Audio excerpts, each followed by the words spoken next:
this point, we've got three separate and distinct drills. And if you're going to put them in a kata, you've got to put those drills end to end. Right? So now would seem to be a good time to explain why I chose the name I did for the kata. Tell you what the name is. So it's got to have a name, right? So I originally thought about names that included Motobu's name, because it's a reference to his methods. And I went, no, I'm not doing that, because someone will confuse it as a kata that Motobu created, as opposed to my creation to record his method. So I don't want Motobu's name in it, right? Because I know how things work, and so I've definitely taken that out. Motobu, the record says he had a kata of his own, called Shirokuma, or White Bear, Polar Bear, but lost to history. So first I thought, oh, I'll call it White Bear. And I thought, no, I won't, because someone will think this is the historical kata, right? So in the end I just went, well, it's made up of 12 drills, so I'm just going to effectively call it 12 steps.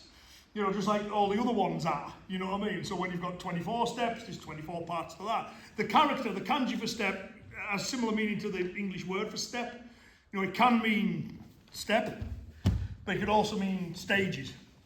You know what I mean? So I tend to view the writing of any number kata, when it has steps in it, what it means is parts. You know, this kata is 13 parts, this kata is 18 parts, you know, whenever we see that character there. So I just called it 13 steps. But, you know, I use the older Okinawan names, so I didn't want to use a modern Japanese name for it, so I just went Sei, which is how most of the old characters, you know, 10, and then Ni for 2, 10 Ni, 12, and then Po for steps, so Seini-Po is what I decided to call it, right? In my dojo, there's a guy who comes and trains with us really regularly, once a fortnight at least. There's a 5th dan in Shotokan, so, but in his, he uses all the modern Japanese names. So I didn't like the idea of it having an older Okinawan name. So you call it Ju-Ni-Ho. 12 steps in modern Japanese, you see, so yeah. So, oh, that's cool, we've got 2 names for it now. So you can call it Sei-Ni-Po, if you like using, you know, in this case it's a fake old Okinawan name. Because you know that Sei, it's a Okinawan pronunciation of Southern Chinese dialects that ends up sounding like Sei.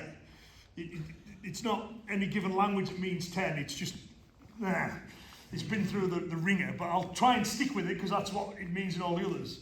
Sei Pai and all that kind of stuff, right? 10, 8, 18. So Sei-Ni-Po is what I called it, right? But then when we've got these distinct drills, we need to link them together for the kata. So it's the next set of things I've got to think about is, well, how do I get them end to end? And you have this in the kata as well, they're what I call linking steps. So the stitching of the kata, you've got these, whichever kata you're talking about, these discrete drills, but when you do the kata, you've got to connect them. And those connecting bits probably haven't got an application. They're just there to connect the movements together, right? So, so this is, we'll walk it all through as a group. So when I started the kata, Motobu was clear that preemption is a good idea, so that I want that to be clear in the kata, that the following techniques are all because you failed to preempt. So I'll put a palm heel in the start from a fence position. So a preface to the kata, preemption's a good idea. From there, I step in and do number 1 as you've done it. Is okay, so how do I get in the right stance for number 2 while stepping with my back leg? That's not part of the technique, it's just linking it together. So I'll do that slow, like we're talking about. And then it'll be quick. Well, I've ended up here. I could just push away and walk back, but if I ran away every couple of moves in the kata, it ruins the flow of it, right? So I go, well, how do I get to the other side? Well, I'll put my foot down, and then I'll step in. And then I'll squeeze and I'll hit. Is that okay? But you can imagine how someone would watch the application of that. There isn't an application of that, it's just linking the 2 bits together. But you see that in the traditional kata as well, it's the stitching that holds it. I often like it, if I write my name out in cursive, right, and so I write an I and then I've got the line going up to the A, if you didn't write or speak English and you were looking at it, you go, what does that diagonal line mean there? Between that shape and this shape, what's that diagonal line mean? Doesn't mean anything. It's just linking the 2 letters together. You know what I mean? So when we write, we're doing it all the time, and we just acknowledge those bits don't mean anything. They're just linking it together. So we have these linking steps in it too. And I'll do it with you. We'll all face this, if you can find a space facing this way, and I'll do it sideways on so you can follow. Is that okay? So you want to be facing this way, but I'll do it this way so you can see what the hell I'm doing, right? I won't spend too long on this because, you know, it's more important to learn the drills than the kata. So start it, and the name is Seini Po or Juni Ho, depending on which name you want to call it. If you want to give it another name, that's fine too, right? Then you step forwards into a natural position. Motobu was clear that you should preempt if you can, so I just do a slide forwards. Motobu's preferred way of power generation, and a palm heel, just to illustrate the preemption. So that's not a drill, it's a preface to it.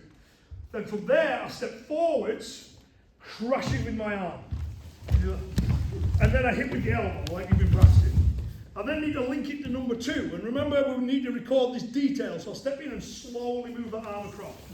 Backhands across my chest, because it's got nothing to do, so that's what I decided to do. We then drop down, hand that way round, index finger and thumb forwards. I step in with my back foot and a knee to the groin.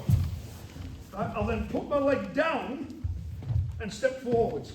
And as I do that, I'll do the slap to the groin. Is that okay? I'll squeeze slowly. I'll block out and I'll do an elbow. Okay, let's do it again. I'll do it facing this way so you follow on. So forwards into a fence position. Palm heel. Step forwards and crash in. I have a slight bend in my back leg because that's how Motobu like to do it. Hit with the elbow, keeping that hand forward. Link to number 2. Slow, quick. Step up, knee. Step down, moving, slap to the groin. Slow squeeze, block out, elbow. Cool, right, with a partner, you walk through it up to that point, your partner watches and sees if they think you're doing anything that's not quite right. Is it okay? Then you change over, okay? 2 or 3.